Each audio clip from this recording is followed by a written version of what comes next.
Hello friends, Pradeep समेले classes में आपका स्वागत है। इस वीडियो में मैं बताने वाला हूं how to find all the zeros of polynomials. तो इसमें हम एक fx ले लेते हैं और उसके सारे जीरोज यानी all the zeros of polynomials निकाल के बताते हैं। बहुत ही बेहतरीन ट्रिक है, अमेजिंग ट्रिक है। तो पूरी वीडियो में हमारे साथ बने रहिएगा। तो चलिए क्वेश्चन करते हैं हम स्टार्ट। ये इसमें दिया हुआ है fx is equal to 2x की पावर 4 प्लस x की power 3 minus 14x square plus 5x plus 6 और इसके हमें ऑल द जीरोज निकालने हैं। सारे जीरोज पॉलिनोमियल के हमें निकालने हैं। तो सबसे पहले हम क्या करेंगे कि इसको देखिए कि इसमें सारे टर्म्स हैं, क्रम से हैं 4 3 2 1 और फिर इसके बाद में x की पावर 0 यानी ठीक है, सिस्टमेटिक है।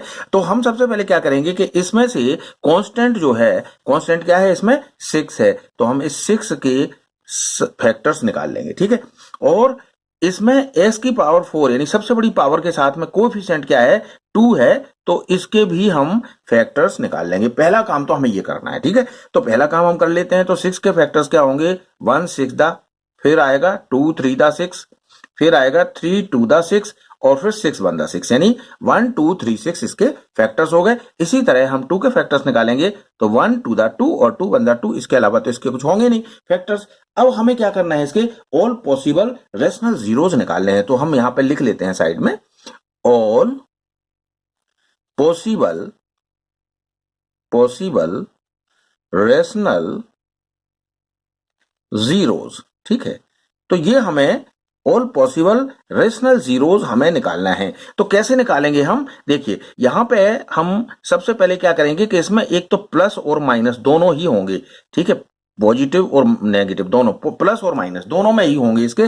तो अब इससे हम निकालते हैं। तो पहले 1 से डिवाइड करेंगे इन सारी संख्याओं को। तो 1 से डिवाइड किया तो यहां पे क्या आ जाएगा 1, 1 से 2 को डिवाइड किया तो क्या आ गया 2, 1 से 3 को डिवाइड किया तो आ गया 3, 1 से 6 को डिवाइड किया तो आ गया 6। अब इसके बाद में 2 से 1 को डिवाइड करेंगे तो आ जाएगा 1/2। देखिए ध्यान से समझते जाइए, 2 से 2 को डिवाइड करेंगे तो 2 1 2 यानी 1 आएगा। ठीक है, उसके बाद 2 से 3 को डिवाइड करेंगे तो 3/2 आएगा, 3/2। ठीक है, अब 2 से 6 को डिवाइड करेंगे तो 2 3 दा 6 यानी 3 आएगा। तो इस तरह से ये सारे हमारे ऑल पॉसिबल रेशनल जीरोज ये आ गए प्लस माइनस। अब इससे हम हिट एंड ट्रायल से हम निकालेंगे इसको। ठीक है, हिट एंड ट्रायल से कैसे निकालेंगे, सबसे पहले हम स्टार्टिंग करेंगे इसको 1 से लेंगे, यानी हम जो फंक्शन है fx है तो x की जगह हम अगर 1 ले लें यानी f1 लिख लें। तो f1 लिख लें तो पोजीशन क्या बनेगी इसकी, देखिए x की जगह क्या हो जाएगा 1 हो जाएगा। तो यहां पे लिखेंगे 2 और विद इन ब्रैकेट 1 की पावर 4। ठीक है, 2x की पावर 4 था, x की जगह हमने 1 लिख दिया, प्लस x की पावर 3 है तो यहां पे क्या हो जाएगा 1 की पावर 3 माइनस 14 और x की पावर 2 है तो यहां पे हो जाएगा 1 की पावर 2 और प्लस 5 इंटू x की जगह क्या हो जाएगा 1 हो जाएगा और प्लस ये 6 है, ये 6 लिख लेंगे। अब हम इसको कैलकुलेट करते हैं पूरे को। तो इसको जब हम कैलकुलेट करेंगे तो 1 की पावर 4 1, 2 1 2, तो यहां पे तो आ गया खाली 2 और यहां 1 की पावर 3 यानी 1 ही हो गया और यहां 14 इंटू 1 की पावर 2 1 होगा तो 14 बंदा 14, तो माइनस का 14 आ जाएगा और यहां पे क्या आएगा 5 बंदा 5 आएगा तो यहां पे प्लस का 5 हो जाएगा और 6 का 6 आ जाएगा। अब हम इनको प्लस प्लस के सारे जोड़ लेते हैं तो 2 + 1 3, 3 और 5 8, 8 और 6 कितना हो गया 14 हो गया। तो 14 प्लस का आया और 14 ही माइनस का है। इसका मतलब क्या हुआ 14 में से 14 जाएंगे तो क्या बचेगा 0, तो ये 0 आ गया। इसका मतलब क्या हुआ, इससे हम एक बात तो पक्की तय हो गई कि x की वैल्यू x यानी जो इसका 0 है इस पॉलिनोमियल का 1 0 1 है। 1 is the 0 of this polynomial, यानी x की वैल्यू 1 है। या हम इसको यूं भी कह सकते हैं कि x, यहां पे लिख लेता हूं आपको दिख रहा होगा, x - 1 is a factor of this polynomial. अब हम इसको सिंथेटिक डिवीजन के द्वारा करते हैं। लॉन्ग डिवीजन के द्वारा तो आप लोगों को पता ही है, लेकिन सिंथेटिक डिवीजन के द्वारा हम इसको करके बताते हैं। तो देखिए सिंथेटिक डिवीजन में क्या है कि हम क्या करेंगे कि इसको देखें, पहले इसको x की वैल्यू हम 1 रख के देखते हैं इसमें, ठीक है। तो x की वैल्यू 1 रखेंगे तो इसमें क्या करेंगे कि 1 हम जो लेंगे वो यहां पे ले लेंगे, तो यहां हमने लिख लिया ये 1, ठीक है। उसके बाद में हमें क्या करना है कि ये जो हमारा पॉलिनोमियल था इसके साथ में जो कोएफिशिएंट्स हैं इसमें हमें एक बात जरूर ध्यान रखनी है कि इसको हम लॉन्ग डिवीजन मेथड से नहीं कर रहे हैं, इसको हम कैसे कर रहे हैं, सिंथेटिक डिवीजन के द्वारा कर रहे हैं, ठीक है। और इसमें हम एक चीज और देखेंगे कि इसमें कोई मिसिंग टर्म तो नहीं है, यानी जैसे मैंने पहले भी बताया था कि 4 है, फिर 3 है, फिर 2 है, फिर 1 है, तो इस बात को आपको ध्यान रखना है। ये में टाइम जरूर लग रहा होगा आपको थोड़ा, लेकिन इसको हमें क्लियर करना जरूरी था कि इसमें कोई मिसिंग टर्म नहीं होना चाहिए, ये भी हम देखेंगे। अगर कोई मिसिंग टर्म होता तो उसकी जगह पे हम 0 रख देते। तो हम क्या करना है, हमें यहाँ पे कोएफिशिएंट सारे उठा के रख देने हैं। तो यहाँ पे देखिए x की पावर 4 के साथ कोएफिशिएंट क्या है, 2। देखिए काम तो ये 1 मिनट का है। फिर इसके साथ में कोएफिशिएंट कुछ नहीं है, मतलब 1 है, तो प्लस का 1 है, ठीक है, ये लिख दिया हमने प्लस का 1। फिर इसके साथ कोएफिशिएंट क्या है, एक्स स्क्वायर के साथ -14, तो यहाँ पे हम लिख देते हैं -14। फिर इसके साथ कोएफिशिएंट क्या है, प्लस का 5 है, तो यहाँ पे हम लिख देते हैं प्लस का 5। और इसके साथ में ये तो कांस्टेंट है, तो ये 6 का 6 पूरा आ जाएगा। अब हमें कुछ नहीं करना है, सिंपल सा काम करना है, यहाँ से एक सीधी लाइन खींचेंगे। देखिए ये सिंथेटिक डिवीजन बहुत ही शॉर्टकट मेथड है, ये आपको क्वांटिटी एग्जाम में भी काम आने वाला है। तो इस तरह से हम क्या करेंगे कि ये फर्स्ट जो नंबर है इसको तो एज इट इज उठा के ज्यों का त्यों रख देंगे 2 का 2। अब हम क्या करेंगे कि 2 को इस 1 से मल्टीप्लाई करेंगे, तो 2 बंदा 2 और उसको यहां पे रख देंगे। इसको समझते जाना है आपको बड़े ध्यान से, 2 बंदा 2 और इसको 2 + 1 कितना हो गया, 3 हो गया, तो ये प्लस का 3 हो गया। अब प्लस के 3 को 1 के साथ मल्टीप्लाई करेंगे तो 3 बंदा 3 और 3 को कहां रख देंगे, प्लस का है यहां पे रख देंगे। अब देखिए माइनस के 14 में से प्लस का 3 चला जाएगा तो माइनस का आंसर आएगा कितना, माइनस का 11 आएगा। अब माइनस के 11 को आपको 1 के साथ मल्टीप्लाई करना है, तो 11 बंदा 11 प्लस माइनस माइनस, तो यहां पे -11 आ जाएगा, ठीक है। -11 में से प्लस का 5 गया तो क्या बचेगा, माइनस का 6 बचेगा, तो यहां पे माइनस का 6 आ गया। अब माइनस के 6 को 1 के साथ मल्टीप्लाई करेंगे तो 6 बंदा 6 और प्लस माइनस माइनस, तो यानी -6 आ गया। और ये 6 में से 6 गया तो यहां 0 आ गया। इसका मतलब ये हुआ कि रिमाइंडर इसका 0 आ गया।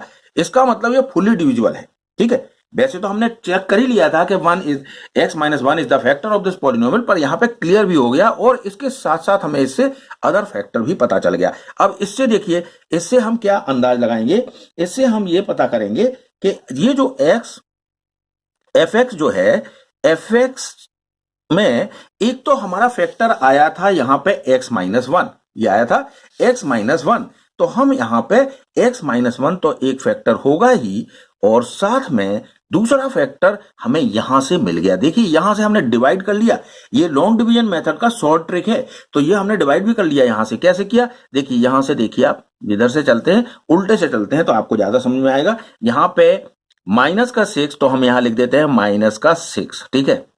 उसके बाद हम अब x लेंगे तो माइनस का 11x, तो यहां पे लिख देते हैं माइनस का 11x, तो ये लिख दिया हमने माइनस का 11x, ठीक है।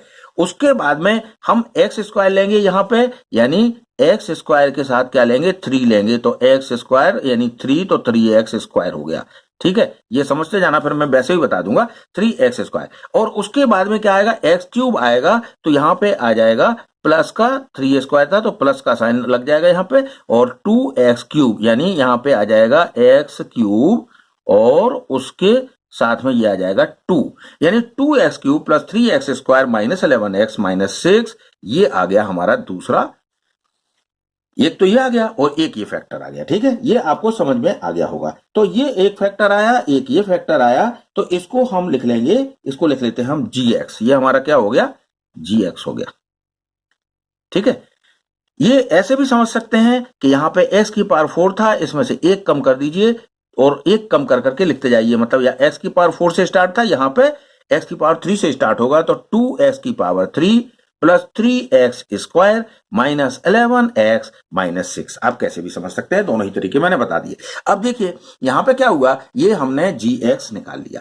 अब हमें और आगे बढ़ना पड़ेगा। अब देखिए gx निकालने के बाद अब हम क्या करेंगे कि इसको अगेन अभी हमने 1 से ट्राई किया था, अभी हमने क्या किया था इसमें 1 से ट्राई किया था, तो 1 से तो हमारा हो ही चुका था। -1 से करके अगर हम देखें इसको, तो -1 से अगर हम करेंगे तो हमें नहीं लगता कि -1 से इसका 0 आ जाएगा। ये कुल मिला के 0 तो नहीं हो रहा है, ठीक है, टोटल करके चेक करके आप भी देख लीजिए 0 नहीं हो रहा। तो हम दूसरा इसको gx में, ये हमारा gx है, तो इसमें हम gx में g की वैल्यू को, x की वैल्यू को हम 2 लेके चलते हैं। तो 2 लेके देखते हैं क्या होता है। तो 2 लेके अगर हम इसको करेंगे 2x की पावर 3, अब इसका तो हो गया हमारा काम 2, और x की जगह क्या लिखेंगे हम 2 की पावर 3, x क्यूब की जगह क्या लिखेंगे 2 की पावर 3 प्लस 3, x की जगह क्या लिखना है 2 और उसका स्क्वायर है तो 2 की पावर 2, ठीक है, स्क्वायर कर दिया, और -11 और इनटू x की जगह क्या लिखना है 2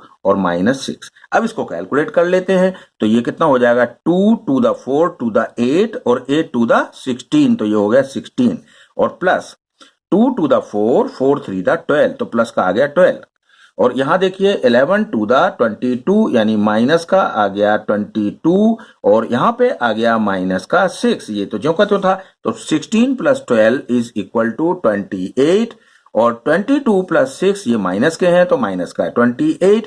इसका मतलब ये हुआ कि ये मिलके हो गया कितना 0, और जब ये मिलके 0 हो गया तो अब हम क्या कर सकते हैं इसको, इसका मतलब ये हुआ कि इसकी वैल्यू हमने क्या किया था, इसमें हमने क्या माना था, हमने माना था x इज इक्वल टू 2, ये हमने माना था इसमें। तो x इज इक्वल टू 2 माना था, इसका मतलब हम ये कह सकते हैं, क्या कह सकते हैं कि x, अगर हम 2 को इधर लाएंगे तो ये माइनस का हो जाएगा, तो ये हम कह सकते हैं कि x - 2 is a factor of this polynomial. तो हम ये कह सकते हैं कि x - 2 is a factor of this polynomial. तो अब चलिए इस गाड़ी को थोड़ा और आगे बढ़ाते हैं। तो ये हमारा आ गया x = 2, तो इसको हम सिंथेटिक डिवीजन के द्वारा इस gx को फिर से सॉल्व करेंगे। तो सबसे पहले तो हम इस gx को लिख लेते हैं, तो ये gx इज इक्वल टू कितना है 2x की पावर 3 प्लस 3x की पावर 2 माइनस 11x माइनस 6, ठीक है। तो अब हम इसको क्या करेंगे, वही सिंथेटिक डिवीजन से करेंगे। तो हमारा x इज इक्वल टू क्या था 2 था, तो इस x इज इक्वल टू 2 को हम यहाँ पे लिख लेते हैं, ठीक है। उसके बाद में इसको हम लॉन्ग डिवीजन से ना करके सिंथेटिक डिवीजन से करते हैं। तो इसके क्या करेंगे, कोएफिशिएंट्स ले लेंगे। तो इसके कोएफिशिएंट क्या है, इसका कोएफिशिएंट है 2, फिर इसका एक्स स्क्वायर का कितना है 3, तो +3 लिख देते हैं। फिर x का कोएफिशिएंट कितना है -11 लिख दिया, फिर कांस्टेंट है -6। अब इसको सिंपल लॉजिक से लगाना है, क्या करना है, जैसा कि मैंने पहले ही बताया, इस बात को अच्छे से समझ ले। यहाँ पे क्या करेंगे, इस 2 को ज्यों कहते हो यहाँ पे कॉपी कर देंगे, और 2 to the 4, और इस 4 को हम यहाँ पे लिख लेंगे। 4 + 3 7 आ गया, इस 7 को 2 से मल्टीप्लाई करेंगे, 7 to the 14, 14 को यहाँ पे लिख लेंगे। प्लस के 14 में से माइनस का 11 गया तो प्लस का 3 बचा, ठीक है।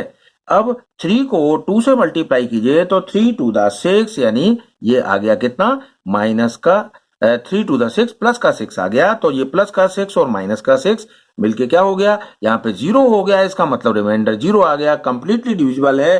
अब इससे हम इसके फैक्टर निकाल लेंगे। तो अब इससे फैक्टर क्या आ जाएगी, अब देखिए यहाँ पे पहले हम यहाँ पे लिख लेते हैं क्लियर कट, यहाँ पे थोड़ा सा ऊपर करके यहाँ पे लिख लेते हैं, इधर लिख लेते हैं fx में देखिए क्या क्या फैक्टर थे। fx में एक तो आया था हमारा x - 1, सबसे पहले आया था, आपने देखा होगा यहाँ पे x - 1 आया था। उसके बाद में हमारा जो दूसरा फैक्टर आया वो आया x - 2, तो हम यहाँ पे x - 2 ले लेते हैं दूसरा फैक्टर, और उसके बाद में जो बचा है रिमेनिंग ये आया है। तो ये कैसे निकालेंगे हम, अब देखिए यहाँ पे हमारा x³ था, तो इससे 1 कम कर दीजिए, तो x की पावर 2 से शुरू हो जाएगा, तो 2 ये कोएफिशिएंट हो गया, और यहाँ x की पावर 3 की जगह इधर क्या आ जाएगा x की पावर 2, और प्लस 7 इसका कोएफिशिएंट होगा किसका, x का, क्योंकि इससे एक कम करना है तो 7x और 3 यहाँ कांस्टेंट हो गया है। तो ऐसे कर लीजिए, या जैसा कि मैंने उल्टे में बताया था कि पहले कांस्टेंट लिखेंगे, फिर 7x लिखेंगे, फिर 2x स्क्वायर लिखेंगे, इस तरह से एक एक बढ़ाते जाते हैं। तो ये हमारे आ गए। अब देखिए, अब आपका जीरोज लगभग ये कंप्लीट हो गए। अब इसमें कुछ भी नहीं करना है, थोड़ा सा मेहनत करनी है। देखिए कैसे करना है, अब मैं बताता हूं।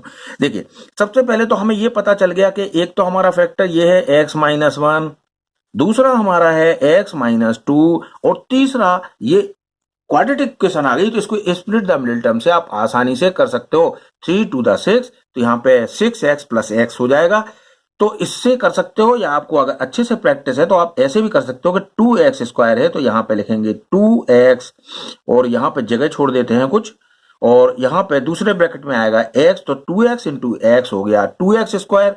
अब आपको चाहिए यहाँ पे 7x के लिए, तो 3 to the 6, तो देखिए 2 3 the 6 और प्लस 1, जैसा कि मैंने बताया 6x प्लस 7x, तो 2 3 the ये वाले से इससे मल्टीप्लाई होगा, तो यहाँ पे 2 3 the 6x हो गया, और यहाँ पे प्लस 1 ले लें तो ये x बंदा x हो गया, यानी 2 3 the 6x प्लस 1x यानी 7x हो गया। और यहाँ पे भी देखिए ये 3 चाहिए था तो 3 बंदा 3 भी हो गया, और ये 2x स्क्वायर हो गया, मतलब कंप्लीट हो गया। स्प्लिट द मिडिल टर्म से भी कर सकते हैं आप, उसमें भी ज्यादा टाइम नहीं लगेगा। लेकिन अगर आपकी अच्छी प्रैक्टिस है तो आप डायरेक्ट ऐसे भी कर सकते हैं। तो अब हमें क्या करना था इसमें, देखिए अब हमें निकालना है जीरोज। सो जीरोज निकालने हैं इसके क्या करने हैं, हमें जीरोज निकालने हैं, क्योंकि हमने क्वेश्चन में क्या था, find all the zeros of the polynomial, तो हमें जीरोज निकालने थे। तो फ्रेंड्स इसको क्या करेंगे, जीरोज निकालने के लिए हम यहाँ पे लिख लेते हैं x इज इक्वल टू, अब ये x-1 इज इक्वल टू 0। अगर हमें इसके जीरोज निकालने हैं दैट मीन्स इस सब की वैल्यू क्या हो जाएगी, 0 के बराबर होनी चाहिए। तो x-1 is equal to 0, that means x is equal to 1। Again x-2 is equal to 0, that means x is equal to 2, क्योंकि ये यहाँ ट्रांसपोज होगा तो प्लस में आ जाएगा, तो ये हो जाएगा 2। अब देखिए 2x प्लस 1, इसको हम रफ में यहाँ पे पकड़ के बता देते हैं। 2x प्लस 1 यहाँ पे लिख देता हूं, 2x plus 1 is equal to 0, ठीक है।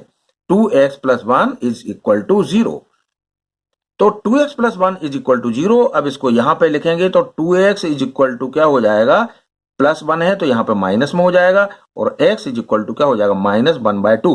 इसको हम डायरेक्ट भी कर सकते थे, ठीक है। तो ये 2x plus 1 is equal to 0, ये इधर जाएगा तो माइनस का हो जाएगा, तो 2x इज इक्वल टू -1। अब x इज इक्वल टू -1/2, तो यहाँ पे ये आ जाएगा -1/2, और इसको x plus 3 is equal to 0, इसको 3 को इधर ट्रांसपोज करेंगे, माइनस का हो जाएगा, तो x इज इक्वल टू -3 हो जाएगा। तो इस तरह से ये हमने देखा कि हमने सारे जीरोज बिना किसी हेल्प के, हमने खाली गेस किया और हमने आसानी से निकाल लिया। और इस तरह से अगर आप इसकी अच्छी प्रैक्टिस करते हो तो ये कॉम्पिटिटिव एग्जाम में भी आपको बहुत काम आने वाला है फ्रेंड्स। और ये वीडियो आपको कैसी लगी कमेंट बॉक्स में जरूर लिखें, और अगर अच्छी लगी हो तो इसे लाइक करें, सब्सक्राइब करें और अपने पहचानने वालों के साथ शेयर करें ताकि उनको भी पूरा लाभ मिल सके। Thank you very much.